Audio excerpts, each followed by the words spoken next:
Welcome, y'all! That's right. This is the Pregame Engineer Tailgate Mayor Racing Podcast, episode number 115. That's a lot of syllables, y'all.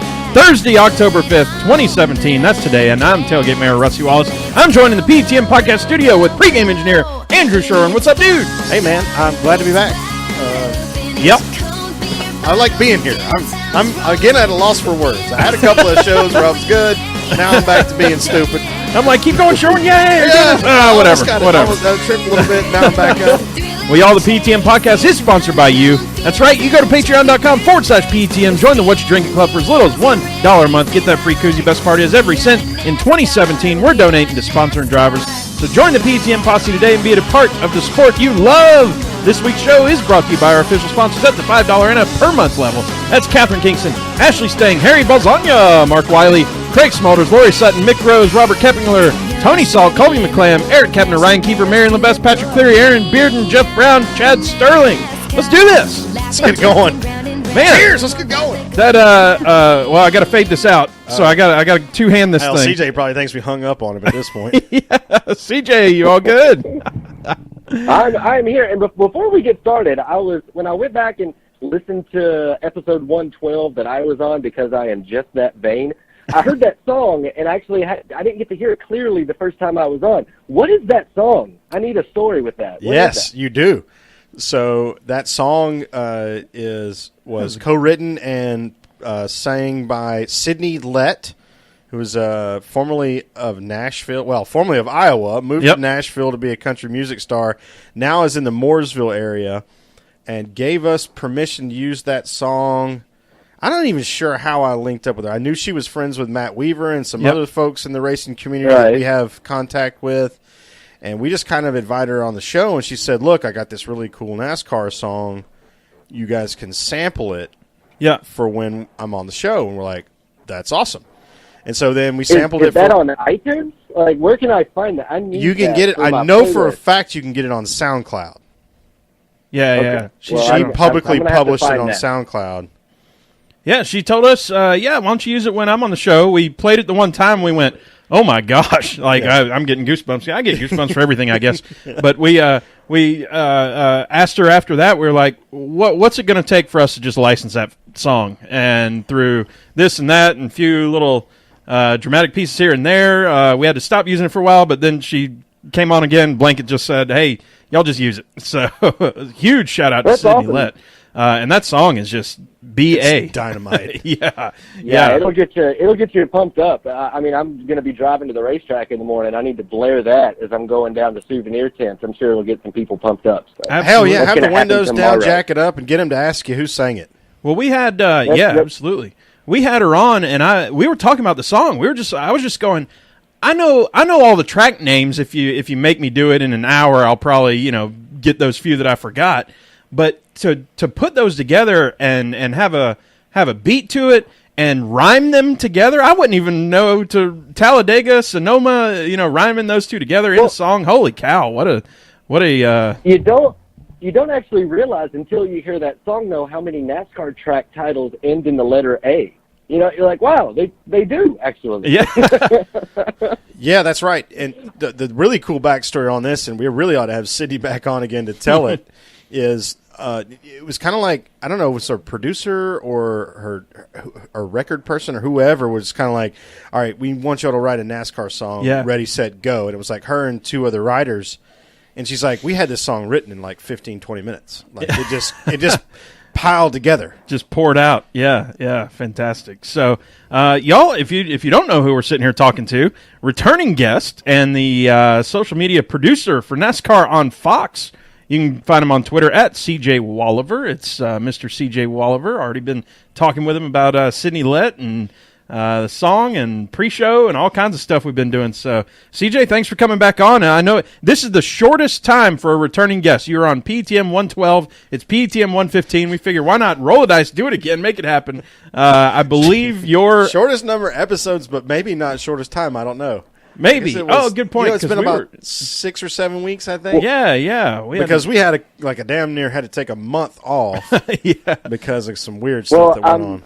Just so you know, I'm expecting a plaque for the new track record. Just so okay. you know. I mean, that's That's how I work around here. I mean, if you do something the fastest, you get a prize for it, right? That's a good point. That's a good point. I mean, it's not a participation trophy. You did win something. Yeah. Well, the plaque is in the mail. Sherwin, you're on that, right?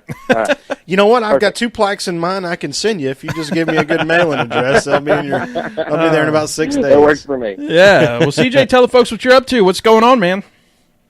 Well, of course, we have, I live in Concord, North Carolina, and that is an awesome thing all the time. But this week, definitely excited because I was talking before we went on the air. Yep. I can see the light at Charlotte Motor Speedway from where I'm standing right now. So it's definitely a home race for me, or at least it's an adopted home race because this isn't where I grew up, but it's where I call home now. So excited to be at the track this weekend. And as far as my time at the track the next few days goes, there is good news and bad news. The bad news is that there is not a thing as far as NASCAR programming goes on Fox for the next 3 days. That's the bad news. The good news is that I'm still going to be there, which means I don't really have a specific time or plan or anything that I have to do while I'm there. I get to kind of go be a fan for the next 3 days and work at the same time. So I'm excited about that. Sean, what are we doing this week? Yeah. Well, as many people as have either on Instagram or Twitter or wherever else has said, so are y'all going to be in Charlotte this weekend or what? And I'm like, damn it. Yeah. Or not. Yeah. But it's close. I know. And I wasn't able to make it to Darlington for all the family crap. And so, I've got an itch, man. I understand. So something's going to happen I was soon. at the track.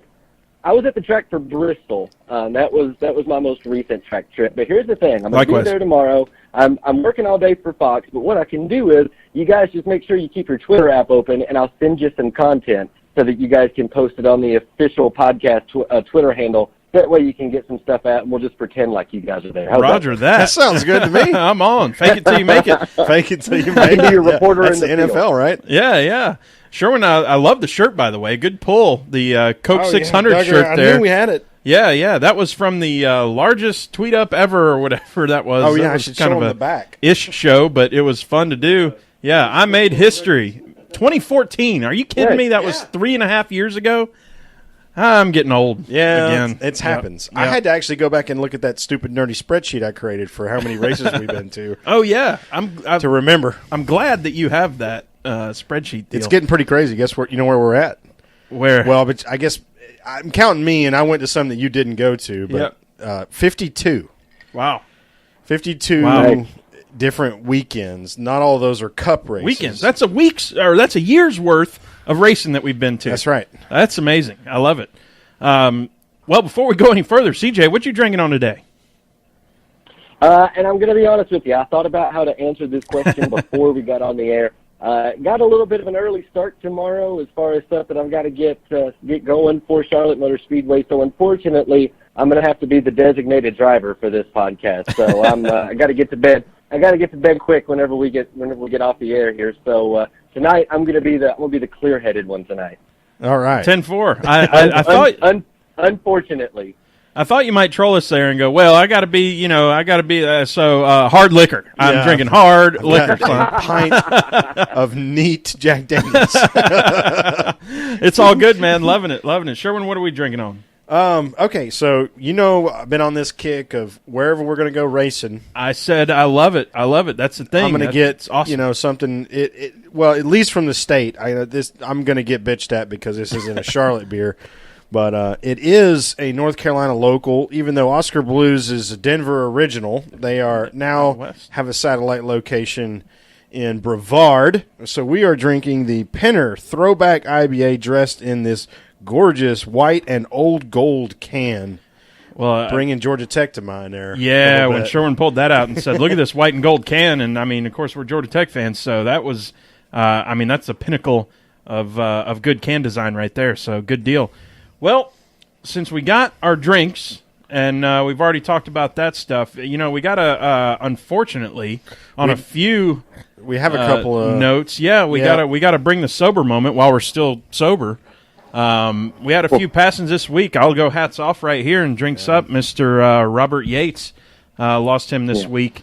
It's been a tough week, and we've got like two more to go through here. We don't lose NASCAR heroes very often. Right. And CJ, you had we have an anecdote from CJ to come in after this. While we get through this first, let's get through these toasts. There were a couple of really human moments this week in regard to the passing of Robert Yates, and that's a name that carries so much weight in our sport. And I never got the opportunity to work with Robert personally. I had met him. I met him at the Hall of Fame whenever it was announced that he was going to be inducted. So I met him that day. But it kicks you in the chest when you see people whose name you've known and looked up to and knew that they were one of those guys chasing speed every weekend. And someone that I work with and worked really closely with during the race day show when we do promotion. He's in for Race Hub at least a couple days a week. Probably the hardest working guy that we have at Fox Sports on the NASCAR side. Larry McReynolds has a lot to be thankful for as far as his relationship with Robert Yates goes. He was part of that iconic team on the 28 car. I mean, there are so many great pictures of Robert and Davey and Larry Mack all together in Victory Lane. And so whenever we found out it was late that Robert Yates had passed away, the next day, of course, Race Hub was a tribute to Robert. And Larry Mack wasn't supposed to be in that day, but he came in. And he said on the show, I have so much to be thankful for because of Robert. He impacted my life and my career in so many positive ways. And he said he was just someone that you don't hear anyone have anything negative or bad to say after all these years of Robert Yates. And so you could tell Larry Mack, he always comes in, he's bright-eyed and bushy-tailed. He loves racing just as much today as I'm sure he did back when he was sweeping garages and cleaning out bathrooms that he told me he did getting started. So he still loves racing, and he's excited to be at work every day. But you could tell it was a very tough thing for Larry, and it showed me what Robert meant to so many people. And Brad Keselowski was in. He had some Robert Yates stories that he shared, and probably my favorite thing from that whole situation of all of us just kind of grieving together, trying to make each other, uplift each other, make each other feel better. I was on Reddit that night, and Robert Yates' grandson, Christian, actually posted on NASCAR Reddit, "My grandfather, Robert Yates, has passed away." And so everyone in the Reddit community was posting and sending condolences. And someone sent a message that said, "I'm so sorry for your loss, Godspeed." And so Christian then replied to that post and said, "Thank you, and if I know my grandfather, he's in heaven right now trying to surpass Godspeed." And I loved that. We turned that into a quote card that we shared on NASCAR on Fox Social, and it was kind of the perfect way to remember Robert, I think. It was sort of the grandson just really being composed in a time of loss, and I loved that. So I was glad to be able to highlight that comment from Christian on Tuesday. Yeah, that's strong right there. Heartwarming. It is. Sherwin, anything else Robert Yates-wise? I mean, a legend of sport. I mean, what can you say other than speed? Robert Yates equals speed. Yeah. Yep. Yeah, absolutely. So, hats off and drinks up. We're cheersing to Mr. Robert Yates there. And it's something we can celebrate his accomplishments and stuff. I know it's going to be hard for a little while in the community, but I mean, like you said, speed. And there's so many. We'll get to do another stories expose and stuff when we get to 28 to 128. Yeah, absolutely. Yeah, So, that'll be our first chance really to talk about Davey, and we can talk about Robert again. Not that I want to wait 13 weeks and stop you now. I'm just saying we'll definitely, it's definitely going to come up again in our show for sure, like just kind of organically. Absolutely. Number 2 here, Tom Petty. And this one, I'm telling you, man, falling. hit me hard. The first album the second album that I ever bought. The first one was R.E.M's Monster. Yeah. The second album that I bought myself was Tom Petty's Wildflowers. And this is in the early 90s, y'all, when when you didn't have to, like, what was it? You Don't Know How It Feels was playing on the radio. You don't know. And I love that song. I was like, yeah, this is great. And, at one point he's like, let's roll another joint. I mean, just, crazy stuff. And I was at that age where I was like, yeah, this is cool. I love this. And I bought that album, and it's an album in that, in the early 90s, you didn't go on the internet and listen to all the songs or whatever. You just had to kind of blindly buy it and see what the rest of it was. That is an album that today I can put on and rock out to every single song. I mean, I know he was with the Heartbreakers and all that beforehand, and we all know so many of those songs, but for me, that one album was my album for quite a while. So there was probably a good 3 years of my life that was my jam, was the Wildflowers album. And, I put it on not too a day or two ago, whenever it was, and I sang every lyric to every song in the entire album. Hadn't listened to it in a few years. And, boy, that's tough. What can I say? Yeah, it was. And what seemed to make it a little bit tougher, too? I mean, not that it wasn't bad completely in itself already, but, the way the news broke over social media was tough, because it came out first and it said that Tom Petty had been found he was unresponsive in his home, and so then we all were kind of worried about him, and then the news did break that he had passed away, and then more news started to break that maybe he hadn't passed away, and then no, he's actually just clinging to life, and then later on that night at about 8:45 Eastern time in the evening, then we do get confirmation, yes, he has passed away. And so it was kind of an emotional roller coaster all day. And if you're wanting to hear some Tom Petty stories that you maybe haven't heard before, unless you've watched this featurette that's on HBO, if you've never seen the Defiant Ones, it's an HBO miniseries. It's a 4-part series, and it's not about Tom Petty. It's about Jimmy Iovine and Dr. Dre and their kind of influence in the music industry. Yep. But Jimmy Iovine, he was the producer that really gave us that first Tom Petty and the Heartbreakers album that was so instrumental.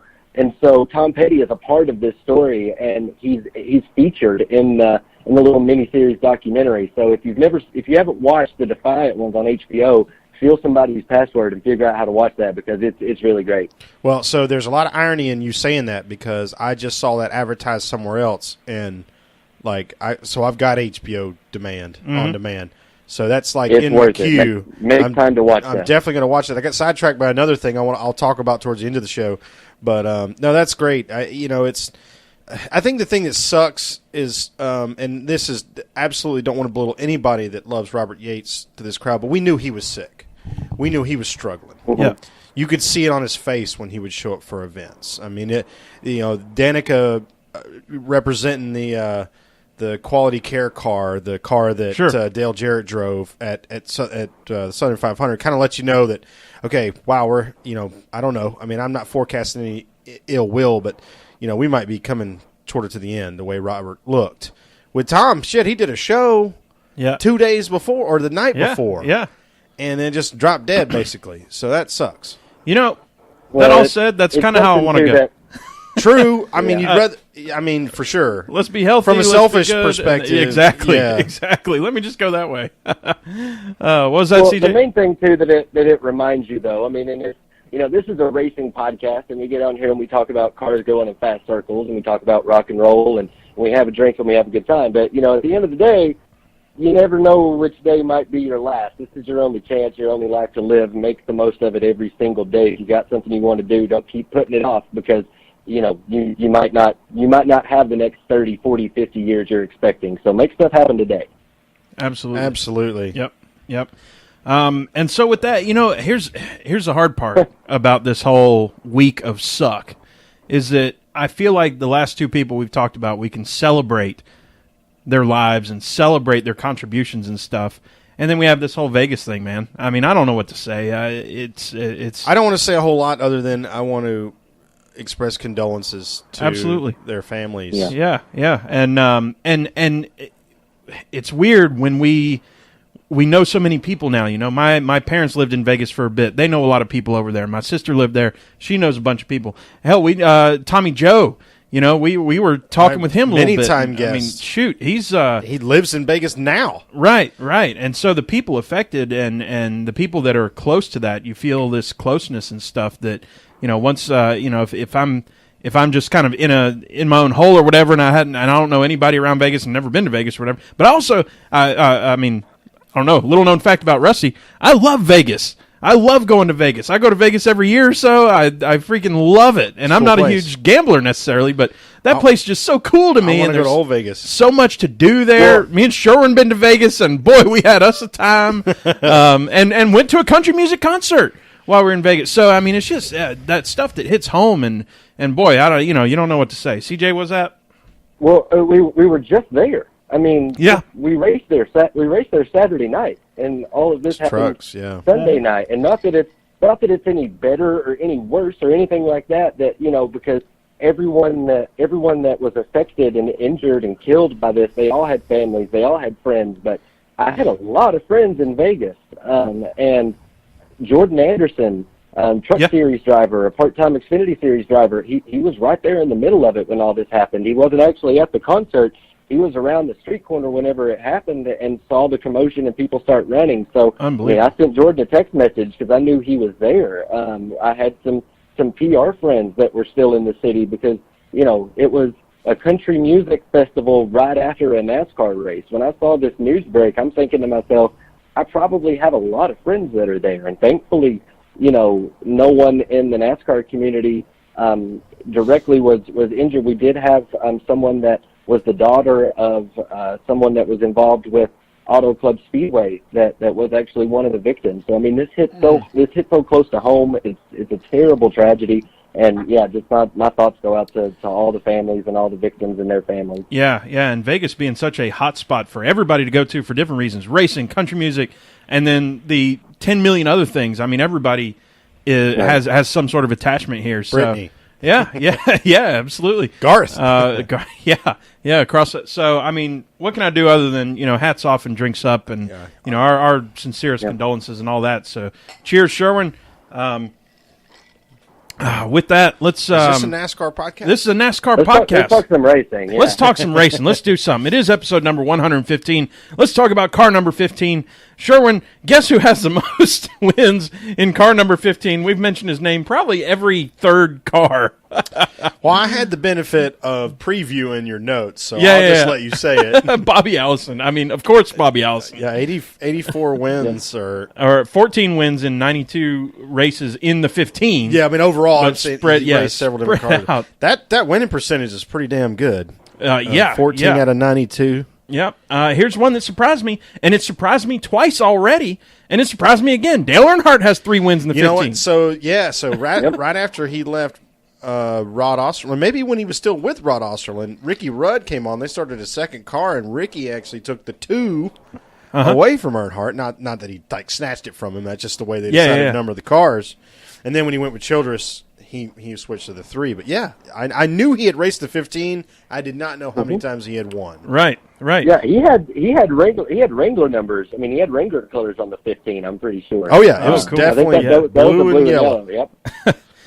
Michael Waltrip with 4 wins in the number 15, and that's something that all 4 of his wins. Yeah. So something maybe close to home for you, CJ. In terms of have you been able to meet Michael or anything, or had any interaction?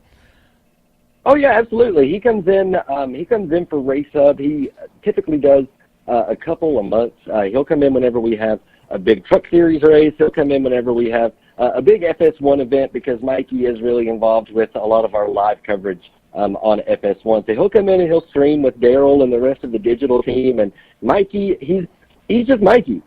He acts exactly the same sitting in the streaming chair 10 minutes before we go live as he does on lap 98 of a truck series race. He's Michael Waltrip, and he's a lot of fun. He's a lot of fun to hang out with there in the streaming studio. And I was trying to remember. Yeah, I thought so. In 2011, Michael Waltrip's one and only Camping World Truck Series win also came in the 15. That's what I thought. It's just a little added fact for you there. Look at that. Oh yeah, that was the Daytona race with the trapdoor. The spoiler fell down on it. Yep. So not to derail you because I know you got a lot of drivers to get through, but Michael Waltrip was there that week in Vegas, and he met a family who was like a dad and a mom that was with their daughter who was turning 21. They decided this is how they were going to celebrate. And he was like, oh, my God. He wrote this like 200-word deal on Instagram that like I can't – these people came to celebrate this thing and then tragedy occurred. But he did get word. He sent word out on Twitter either earlier today or later yesterday that he had made contact with the dad. Everybody in that family is safe. Yeah. So that's the kind of person Michael Waltrip is. Well, right. I mean, not just that side of it. What CJ was just talking about, he's Michael Waltrip, and you know what to expect there. You know, a lot of people like to say, "What's wrong with this world?" is blah blah blah. When I say, you know, what this world needs, or what's right wrong with this world, what's wrong with this world? For me, it's people who take things too seriously. Is Rusty? When I say people who just take things too seriously. That's what's going on. You know, that's a problem. You know, I'm not going to go political and all that, but Michael Waltrip is among the highest echelon of I'm not taking this too seriously. So things like the grid walk, things like all the silly stuff that he says, I really love how he adds that element to everything. So he's the only person in NASCAR history to get a little bit of a talking to from NASCAR after a broadcast because he dropped a taco on the 11 car. I was just about to say, the taco dropped incident. Half a Taco Bell taco into Denny Hamlin's wedge tunnel or whatever. Wedge bridge tunnel. and Denny was. They had just removed the cow cover. He dropped it right on the hood, and it went down into the engine bay. It was wild. And Denny was kind of pissed, and he just sort of he's like, "Sorry about the taco thing." It was that legendary incident, if you will. Continuing through the numbers here, Clint Boyer with 3 wins, obviously in the 15 running that. Ricky Rudd 6 wins, Buddy Baker 5 wins, Jeff Bodine 3 wins, Benny Parsons had 3, and Mr. Tim Flock with a win. Those Flocks are everywhere, man. We talked about him at length last week, and here he is showing up again, Tim Flock. And last but certainly not least in any category, Mr. Morgan Shepherd has a win at the Atlanta Journal 500 at Atlanta Motor Speedway in 1990 in the number 15. Captain Roller Skates. Yeah. There he is, man. Oh, man. Roller skates and a bicycle. And then that bicycle. Oh man, that's what it takes. So there's your rundown for number 15. There's our driver number 15. You know, all I had was that list. Funny. Yeah, go ahead. Real quick, funny Morgan Shepherd story. Yes, please. I was in Daytona this year, and for the Xfinity Series start, there was a milestone number for Morgan Shepherd, and I apologize for not knowing which number. It was a milestone start for him. And so he's actually continued to run the golden wheels for the rest of the season on his Xfinity car. But he had golden wheels on his Xfinity machine at Daytona. And so he's in the infield, and I see him walking around, and I just stop and I talk to him. I'm like, hey, Morgan Shepherd, how are you? Just because this is Morgan Shepherd. And he said, well, I'm trying to find a ride to get outside to get to the credentials office. And if you've ever been to Daytona, the infield is a very long way from the credentials office. And he was waiting on a golf cart, somebody to come by, and I was just like, well, jump in. Him and his wife and one of his crew members all jumped in my car, and we battled Daytona traffic to get to the credentials office so they could get some people in to work on the car. Oh, that's awesome. Did you get a selfie at least? I did. It's on. You'd have to scroll back a little ways, but yes, there is a selfie. Me and Morgan Shepherd, and love her heart, I cannot remember her name. She was sweet as could be, but his wife was with us. And the 3 of us got a selfie. It's on Twitter. You got to go back to find it. But that was me being kind of starstruck NASCAR fan when I'm not supposed to be, and just riding around Daytona with Morgan Shepherd. I loved it. Oh, that's awesome. Badass. I love it. So with that, Sherwin, let's tear it down. Let's talk about this last week's race and what's going on. Monster Mile here. It feels like the big story of this race was not Kyle Busch won a race. It was, what in the hell, Chase Elliott, oh my gosh, I can't believe. You know what's really weird is, so we talked about earlier how I did actually get to watch most of the race when I went to Manhattan. Mm-hmm. And it was another one of those situations. Yep. And so I wasn't able to watch any of the race this past weekend. Mm-hmm. My beautiful sister got married. But I'm Congratulations. It was awesome. Not to you, to your sister. Yeah, it was awesome. Thank you very much. I posted a bunch of pictures that were really cool. Cool. But so I'm following on Twitter, and I'm reading. What I'm reading is obviously, you're getting it 30 seconds after it's been typed, and Sure, however many minutes later you actually read it, and blah blah blah blah. But I'm like, damn, Chase is going to win this race, and the person I went out there with, a good friend of mine, Claire. I was like, Claire, I said, I might lose my mind here in a little bit. Just so you know, I mean, like my guy, like my new guy, yeah. is fixing to win this race. And then we were at Breckenridge Brewery. That's where I got this hat. Nice. And I sit down and I look at, I get the frowny face because I look at the phone and it says Kyle Busch passes Chase, right at the white flag. Yeah. I'm like, damn. Well, I thought I just read 10 minutes ago that he was 4 seconds ahead. Yeah. How did that happen? Yeah. It was, man, the way that I think I texted to you, I think I put on Twitter, I said, and a collective sigh from the NASCAR community. And that's not to throw shade at Kyle Busch because really, I mean, I know there's a Newman incident. We can talk about that here in a bit. But I think that was going to happen anyway. He was getting past. But it's not that it was just that we were about to have a moment.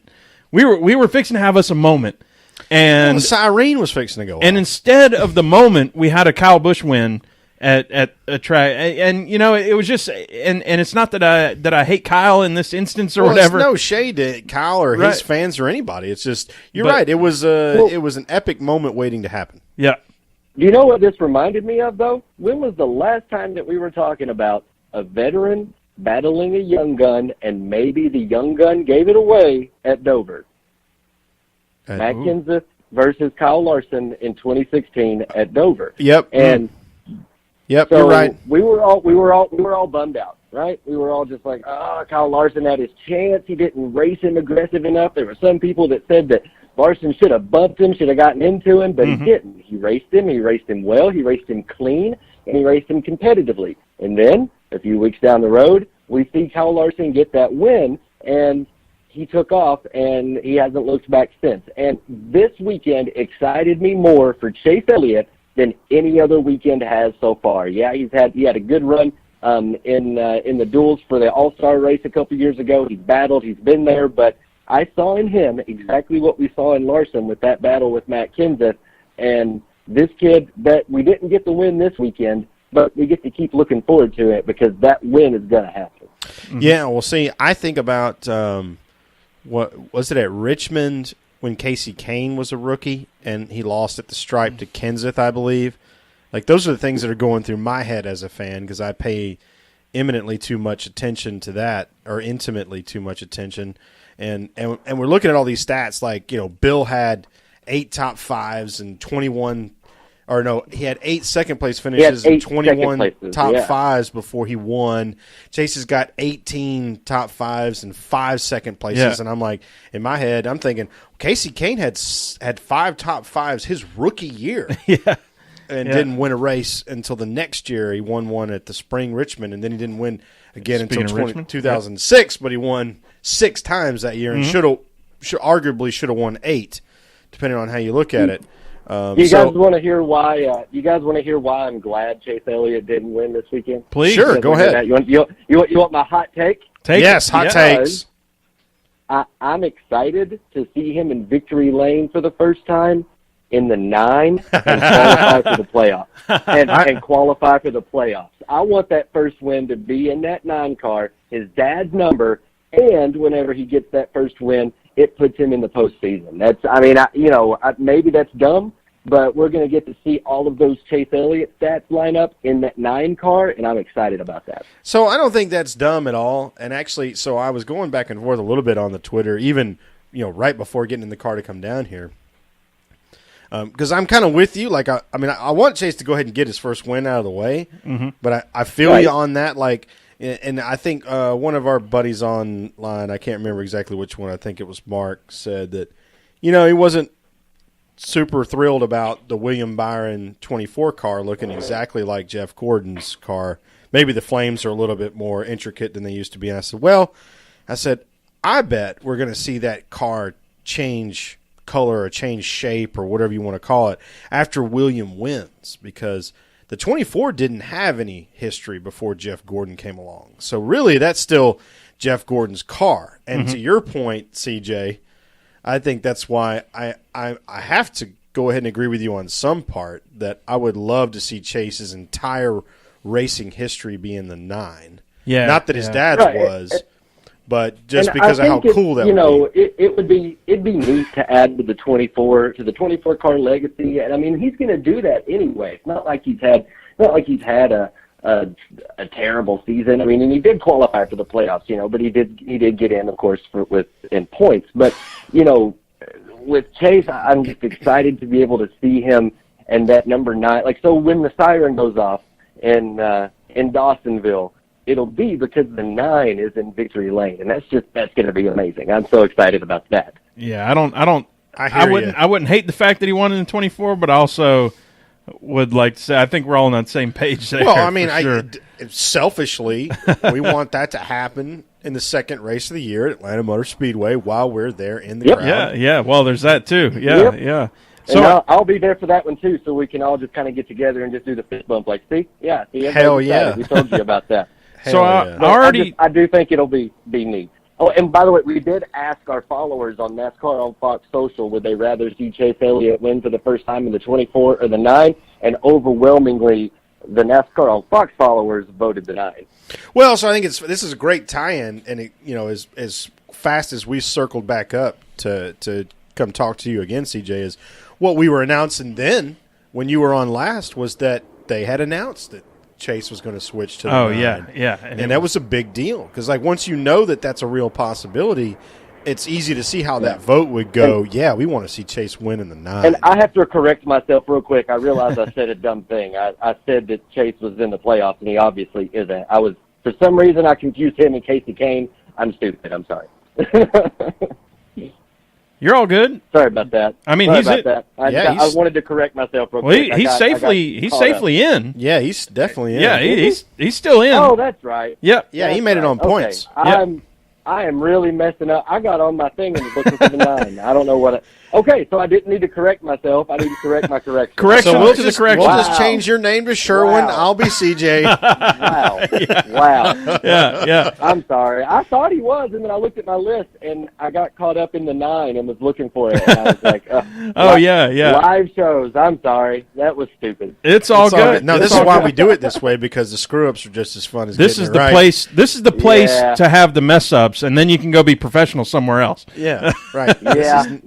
You're right. I knew that. Man, Sherwin, I had mentioned briefly the Ryan Newman deal and my thoughts on it. Yeah, I mean, there was Ryan Newman doing Ryan Newman stuff. I'll just briefly say that it was cool to see Jeff Gordon back in the fray again.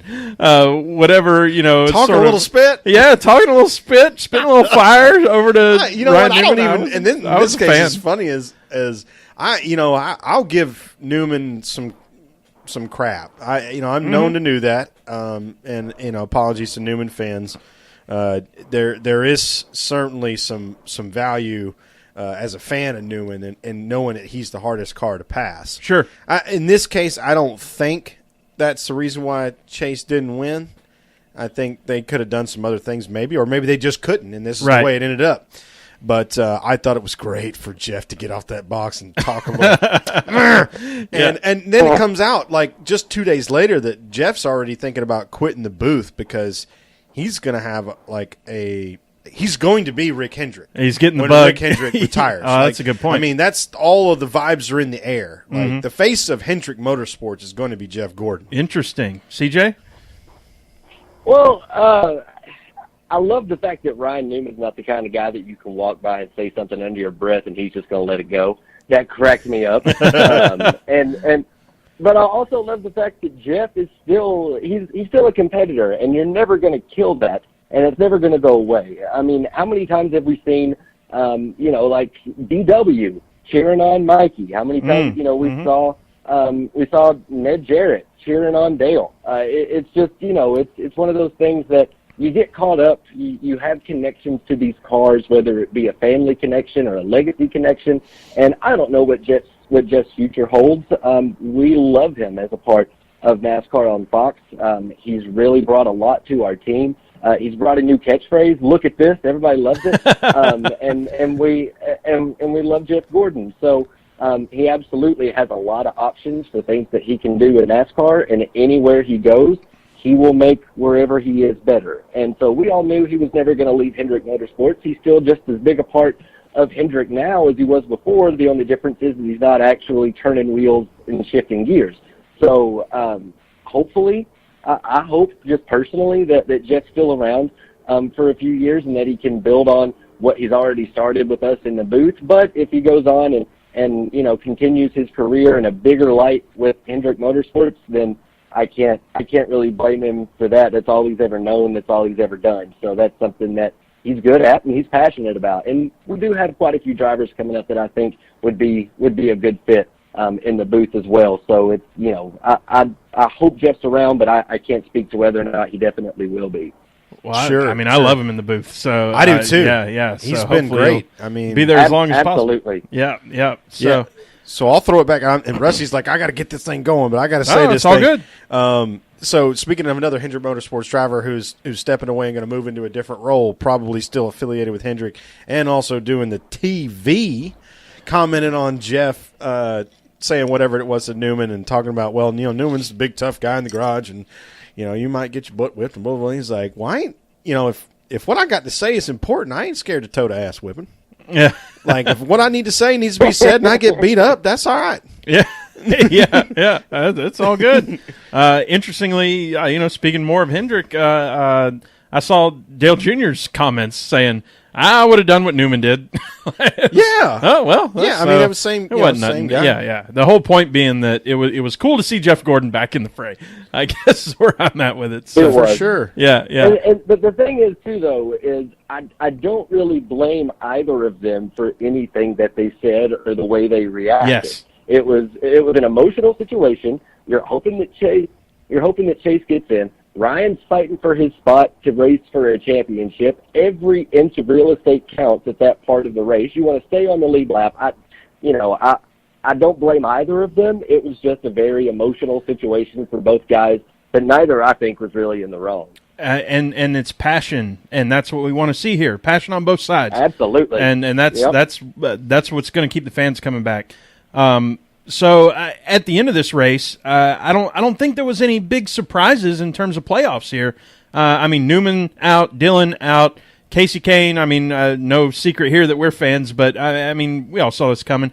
And Kurt Busch. Maybe the surprise in the overall sense, if you'd have told me 4 races ago, but we kind of saw this coming. He'd have had to have a Hail Mary here, so I didn't feel like there was any big surprises in terms of playoff stuff. This round. Well, so now it really feels put them behind. Now it feels like we get into the meat. Like we kind of cut the fat. I hate to call it. We're not calling those guys fat necessarily, but we that was the stuff you could see coming, and now next is the stuff that you can't see coming. So I'm excited to see this next the next batch of cuts, if you will. Right. Exactly. I was, to be honest, though. Like you said, over the last few weeks, last couple of months, we saw it coming with Kurt Busch. But I tell you, if you would have asked February 2017 CJ if he was excited, I would be floored. Not just surprised. I would be floored because I thought they were the first ones to qualify. First time out, they get that win. They're locked in. Use the rest of the season to the best you can to figure stuff out. Yeah, you got to get playoff wins, all that sort of stuff, but you got a spot. It's guaranteed.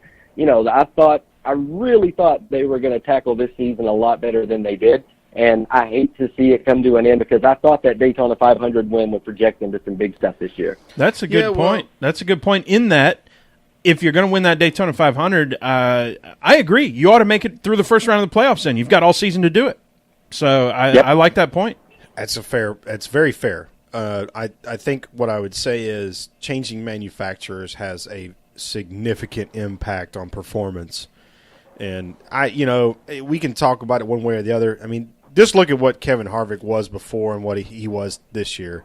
Like Rodney Childers is admitting out loud on, to media that they can't win races without doing some goofy stuff. Mm-hmm. So that tells you where they're at with speed. Now, whether that falls in line with what Keselowski's talking about, with whether or not the Yodas have an advantage on Aero or some other place, mostly Aero, that's fine. They can talk all that stuff they want. That's been going on. That's part of NASCAR, is talking that smack and trying to get an advantage. But when Rodney Childers goes 2 years between saying, well, we'll just win next week, to saying we can't win unless we mess around with strategy, that tells you that as a company, SHR is not as fast as they'd like to be. Mm-hmm.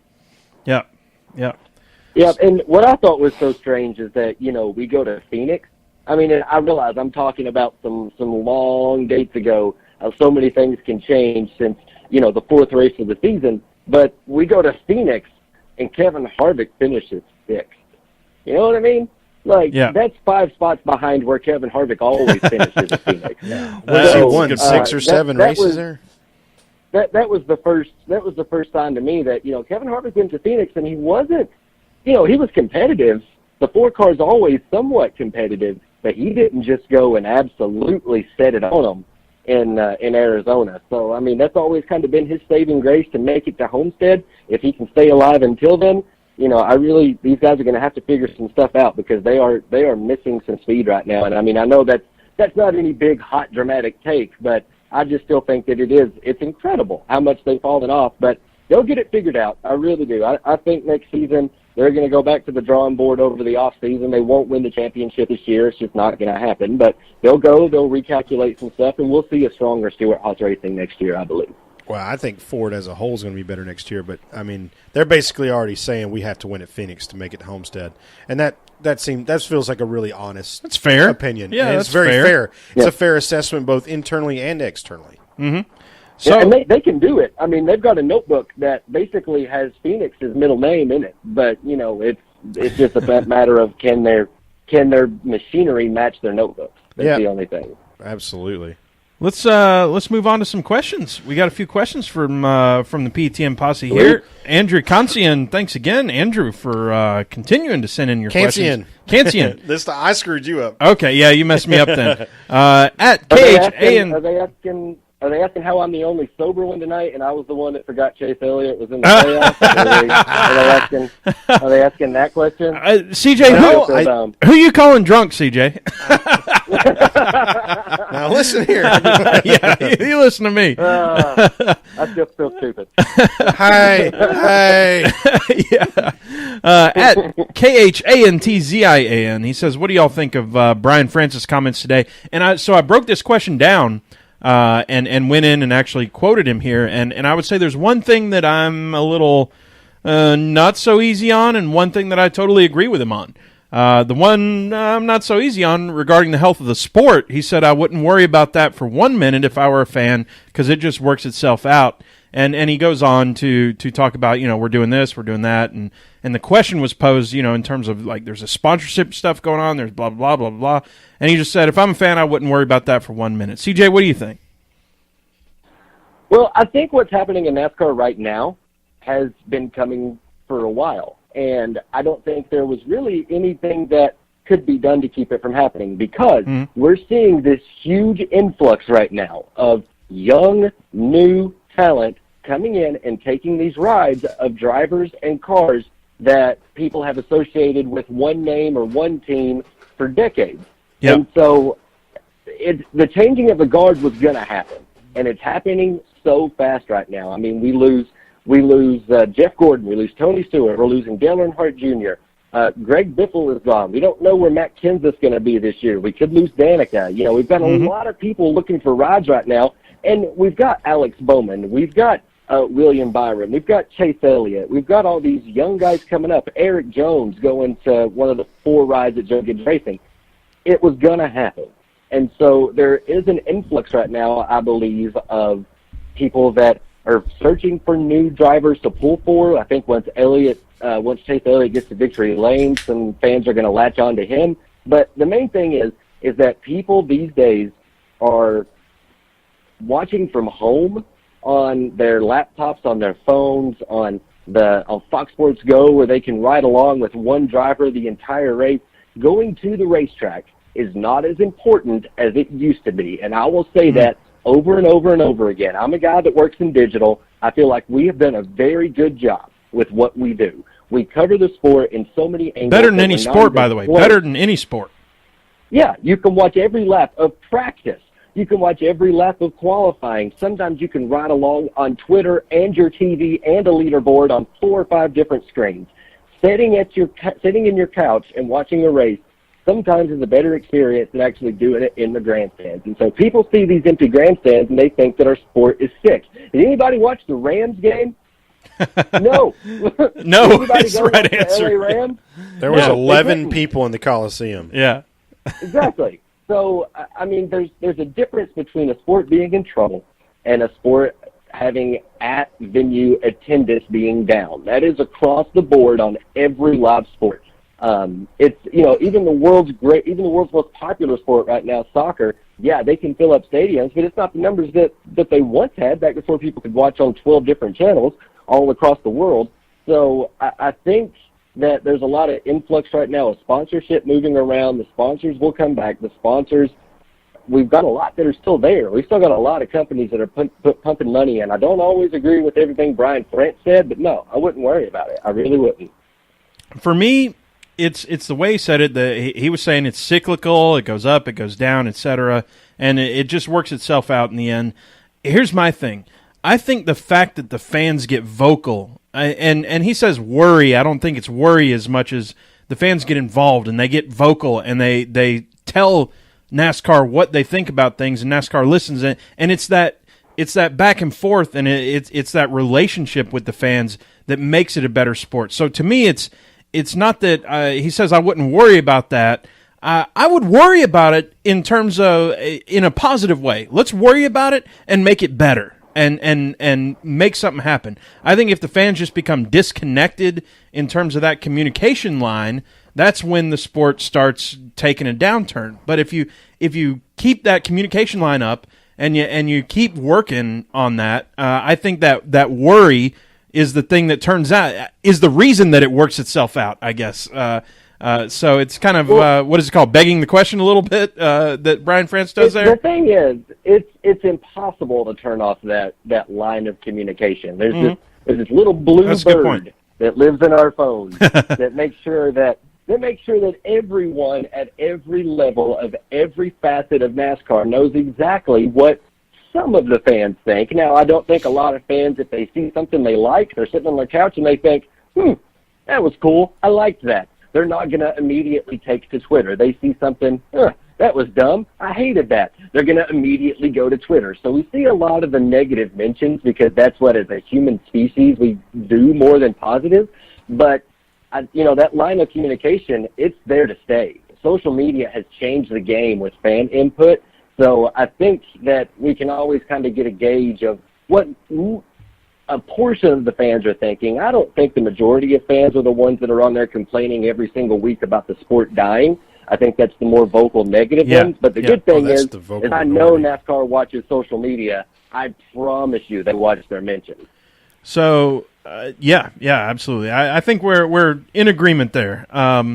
The other one, Sherwin, I'll let you have this one that I agree with Brian France regarding the possibility of a fourth manufacturer.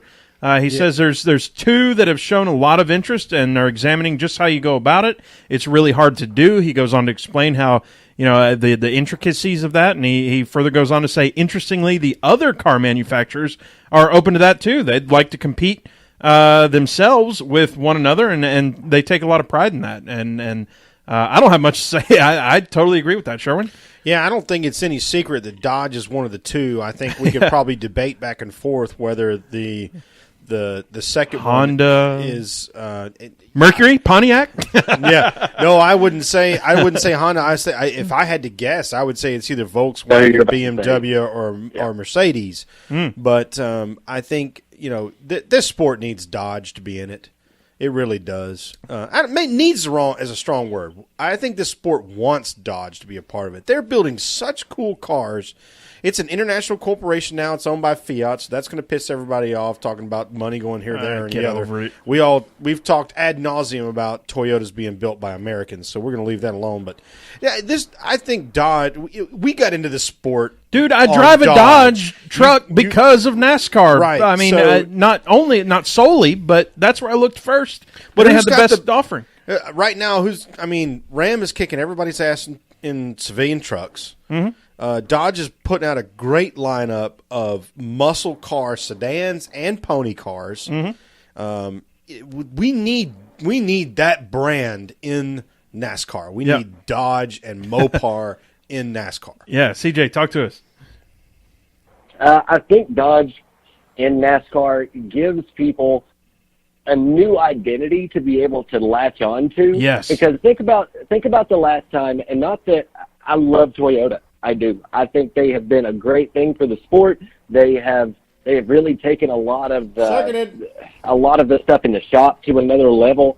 They've done a lot of the TRD, the Toyota Racing Development Program. Oh yeah, the lean stuff. And when they come in, think about everything that changed and what they brought with it, and all the innovation they brought when they came into the sport. Now Dodge has been here before. It's not like they're going to be brand new people come into the sport, but if they come back in, it'll be for a reason, and they'll make sure that they have all of the financing in place and the development in place so they can fund teams and support teams.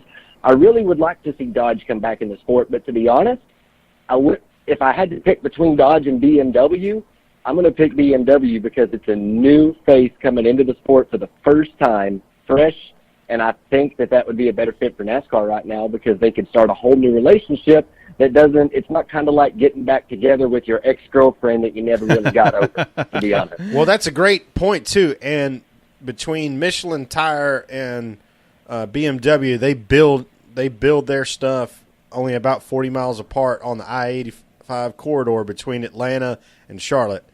I'm sure you've driven past them both a bunch of times. So it would be nice. Now, we're not talking about Michelin getting involved in race tires for NASCAR, but there's a reason why those two manufacturing facilities are that close together. It's because BMW is buying Michelin tires. And I just said BMW. BMW would just be, I would love to see them in NASCAR, but that, I don't have any insider information. I don't know who the second manufacturer is that's talking. Basically, when I said BMW, I just mean I'd like to see a brand new face in the sport come in for the first time, see what they can bring to the table. I think that would be more advantageous for our sport. I really do.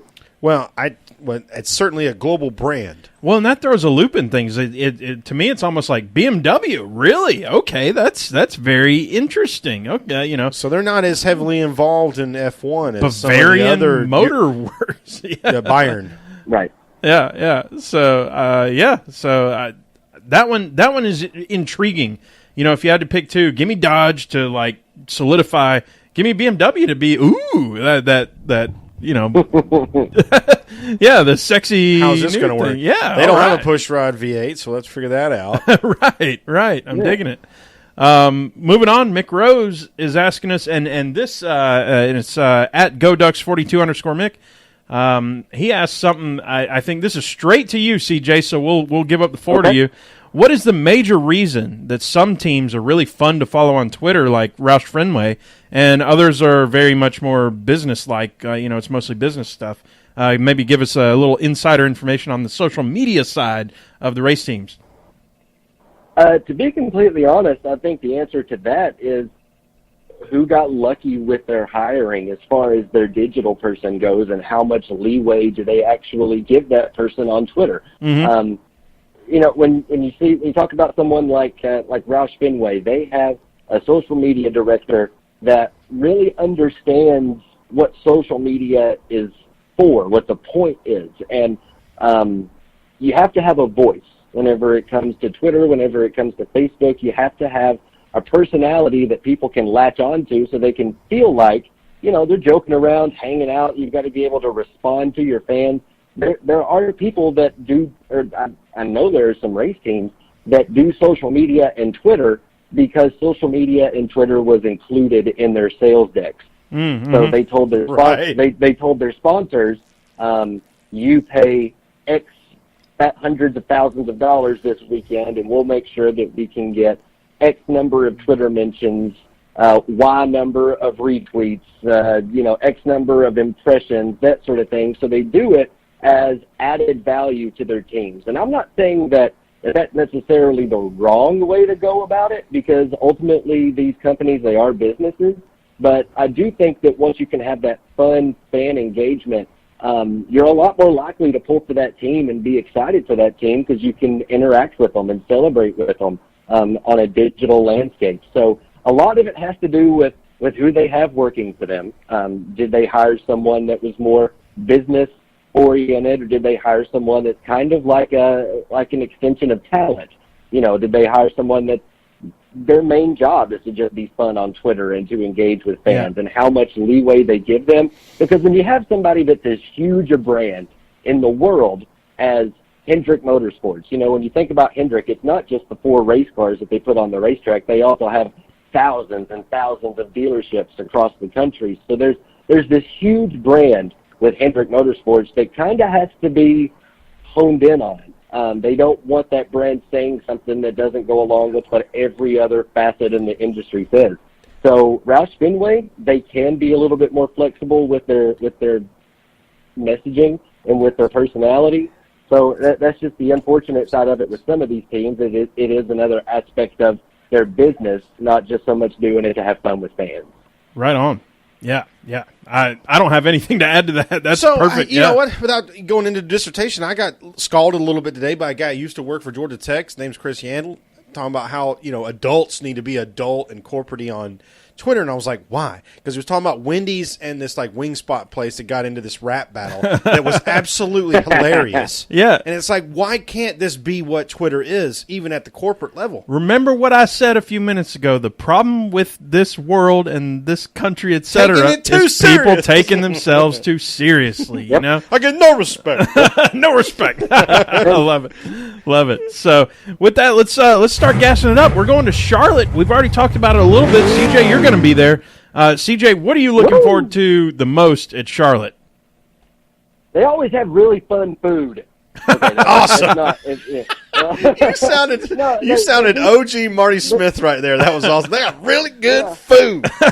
They do. No, they always have something awesome, like candied bacon popsicles or something. You know what I mean? Like they throw something, just two or three things together that you wouldn't think should be together, and they always bring it to the media center. So that's awesome. Well, it's fall fair food in the South, right? Oh, that's we a good always point. Get the fair. In yeah, the fall. yeah. Me and my wife just went to the fair. We had some weird stuff. There was deep fried cookie dough and stuff. That's right. I ate that. It was weird, but fried Oreos. Man. Yeah, deep fried Oreos, deep fried butter. Yeah. I'll eat me some damn deep fried butter. Wow. It's a lot of fun. They always put it on a stick, which is so good. Oh yeah, everything's on a stick. Yeah, you can't get your fingers dirty when you got to be prim and proper when you're eating that deep fried Oreo butter stick. Oh yeah, exactly.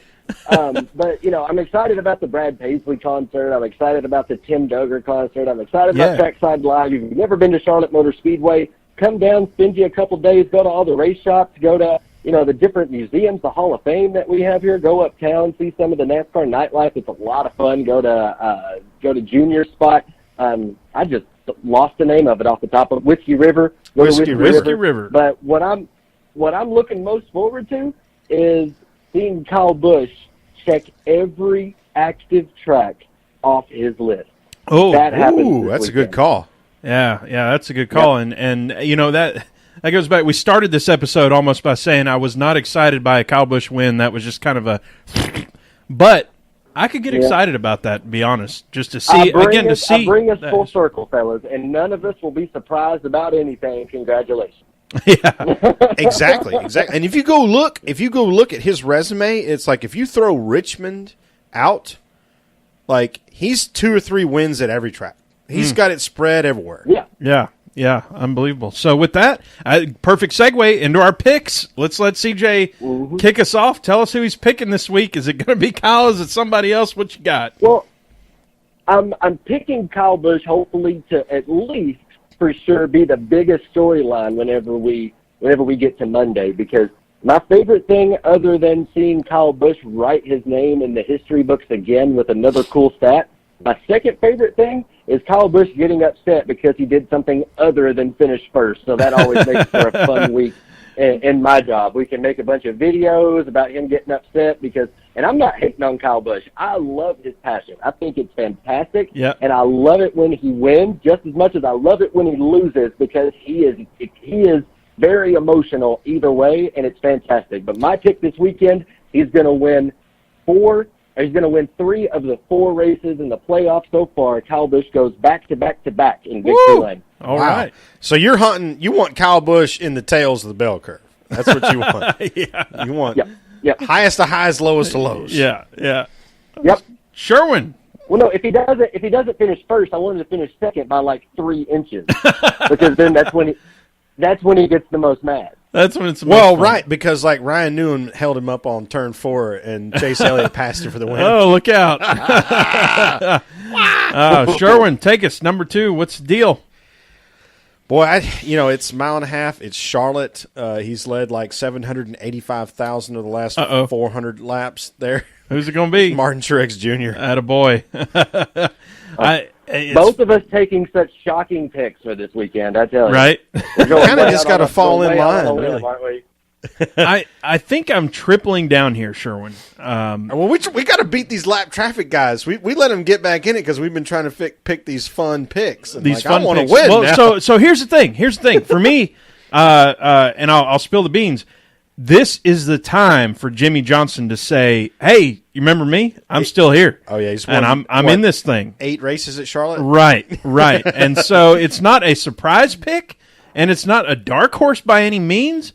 But I think this is one of those litmus test turning points. If he doesn't finish first, he's in top 5 or top 3 or something to show, hey, I know Kyle and Chase, y'all are doing your thing up front, and I know, hey, Martin, yeah, you're winning these races, but I'm 7-time. I'm still here, and it's I'm going to make this thing real. It's not a 3-person chase. I'm in this thing, and so I've got him. So honestly, the 2 drivers I was picking between was Jimmy and Truex. Mm-hmm. But the weird thing is the active driver that's going to race this weekend with the second most wins at Charlotte Motor Speedway is Casey Kane with 4. Yeah. So with nothing to lose and a new crew chief. So who knows? That almost brings us to Stranger Stang, but Sherwin, you got something to throw in there? Oh, yeah, I wanted to add. So as we have mentioned many times on Twitter today, that one of the benefits of following live on YouTube is that you can interact on our message board. And Travis Campbell, who met us at Bristol, wanted us to give some thoughts about Blaney handing his flag to the young race fan after winning the Xfinity race at Dover, and all I can say is that's the coolest thing I've seen since ever. Bravo, Ryan. That kid Blaney, gets it. The future of our sport, he does. It's the future of our sport is in such good hands. It really, really is. That kid gets it as well as anyone has ever got it. And, like, coaxing that kid who's wearing a Kyle Larson jacket and a Kyle Larson hat over, handing him the flag and say, this is yours. Uh-huh. And that kid is kind of freaking out and going, I don't know what to do. Right. And his parents are like, that is so cool. Like, right. You can see him just kind of going, woo! And now he's got the video of it. He's got the pictures, everything else of it. I think it's the most unsportsmanlike thing I've ever seen. I think he should be fired forever for it. That's my thought. Well, I love the kid's reaction, though, because where he was standing, that every adult around him had been telling him, no, you can't go past this little barrier right here. There's the walkway. You can't go past this. And then all of a sudden there's a guy on the other side of the fence saying, come here. You can see him look around like, I don't know what to do. I think it's okay. Well, he was like totally quiet. Great. He had that stone face. And then you find out later that, like, Blaney had requested to the tower that they be allowed to come to Victory Lane. A security guard stopped him. Blaney's like, no, they're in. And so they got a picture in Victory Lane and all that stuff. That's man. Too he cool. Gets it as well as anybody. We need like 6 or 7 more Blaneys, and this sport will be back like volcano. Right. When you start seeing that. It brings us to Stranger Stang, and CJ, I think this one's right back at you again on the Twitter questions. This one's fun. What's a worse Twitter handle mishap is the word that is printed in front of me that I can't read, evidently. What's the worst Twitter handle mishap that you've seen to date? And she asks, and who was it? And was it you? I'm trying to think. So there are so many, and let me try to think. And I love them, I really do. But I gotta say that one of the worst ones that I've seen was actually from the official NASCAR account. Oh yeah, and I've done it before. I've done it before, but I think it was last year, and I can't remember which race it was. But Kevin Harvick won the race, and so they did their big announcement that was like Kevin Harvick wins at, and I can't remember which one it was. But it was Kevin Harvick wins, and then the picture was totally just Matt Kenseth, and they left it up for like an hour, and I was trying to get a message to them, like guys, you picked the wrong JPEG, like come on. And then one of the ones that I misspell stuff sometimes, and it happens. You're trying to get stuff out quick, and one of my favorite ones was where we just completely misspelled a word, and I think it was contacts, and we actually said context or something like that. And so instead of deleting it, we just kind of replied with a go gif that was Homer Simpson. Yeah. And then people were kind of messing with it. So anyone that's listening, if you run a Twitter account, what is better than just taking stuff down and pretending like it didn't happen is just kind of admitting that everyone's human and we make mistakes and nobody's perfect and just having fun with it. So that's the main thing. So if anyone from the NASCAR social team is listening, I love you guys. We make mistakes too, but that one was just funny. I'd do that with our handle. Well, I thought you might throw in there I misspelled Jeff Gordon's name. It came out as Ryan Newman. And Jeff Gordon. Yeah. So, no, all good. With that, CJ, we've held you forever here, and I know. Oh, you're all right. You gotta get your thing. You got Charlotte coming up. How about do this? Close us out. Tell us where people can find you, what you're up to, and tell the folks, because me and Sherwin will sit here and joke about Charlotte. Unlikely that we'll be there, so tell them where to find you. Oh, well, you can find me. I'm on Twitter and Instagram at CJ Wolliver. It's Woliver, Oliver with a W in front of it. And this weekend, I'm actually going to be streaming live from the NASCAR on Fox Facebook and Twitter handles all throughout the weekend. I said at the top of the show that we don't have anything on the air this weekend, so that kind of gives me some time to just go have some fun. And I'm going to walk around and take some pace car rides, and you guys get on the Facebook feed and say, hey, CJ, go show us Ryan Newman's car, and I'll go run and we'll find Ryan Newman's car. Say, go show us the media center, and I'll go run and show you the media center. It's going to be a lot of fun. So make sure that you like us on Facebook, follow us on Twitter, and we'll go behind the scenes live throughout the entire weekend from Charlotte Motor Speedway. It's going to be a lot of fun. And I'm officially counting down 1 year from Sunday. 1 year. We're going to go road course racing in Concord, North Carolina. Woo! And I could not be more excited. I am so pumped about that. 15 turns. I think it's 15. I don't know how many. It's a bunch. So many turns. The Roval is going to be amazing. I'm so excited. But, that's a year from now, but I'm already pumped about it. Yeah, I think with the added chicane on the backstretch, they are officially calling it 18 turns now. Is it 18 now? I knew I was wrong as soon as I said it, but that wouldn't be the first time tonight I've been stupid. Well, and that was certainly not my point. Let me do that again. 18 turns, it's going to be amazing. So, we'll edit that not down. My point to correct you. That chicane they added on the front stretch coming to the checker flag is fire. I can't wait to see that. That'll be fun. Sherwin, with that, let's close this thing out. I'm going to go ahead and call it. Wait, I'm going to go ahead and call it. After the first restart, I'm not going to say the first green flag. You guys can go back and play this next year when it happens. Okay. When they do a restart in the middle of the race and they skip the chicane to do the restart, the first driver that comes back around as the leader will skip the chicane by accident and mess themselves up. I'm just going to go ahead and Oh, that's awesome. Okay. I love it. Right. I love it. Yep. We're going to mark this. Check mark. Yep, we'll mark this point right here, bring it back, and be like, hey, Walliver called it. Well, with that, CJ, this has been a blast. It's a good time when we lose track of time and do a 120-minute show. Yeah, you're like 80-minute show. 80-minute show, like, oh, oops, I didn't mean to do that. Thank well. you guys so much. It was a blast. Thank you so much. With that, y'all know where to find us at PETM Podcast, PETMPodcast.com, et cetera, et cetera, et cetera. Just search PETM Podcast. We're on the Instagram. We're on the Twitter. Google it. Oh, look out. It's everywhere. It's everywhere. So y'all know what to do. Go find us. As always, I'm Tailgate Mayor Russell Wallace at Tailgate Mayor. And I'm Andrew Sherwin at Pregame Engineer. And we going to have some fun again next week. You never know what's going to happen, who's going to show up. Oh, I think we know who's going to show up, but maybe we'll just sit on that. We'll just hold that a It's little either bit. going to be Tuesday or Wednesday, I can promise you that. It's going to be a very unique show. We're going to be doing some different things than we normally do. All right. We'll see y'all then. Thanks for joining.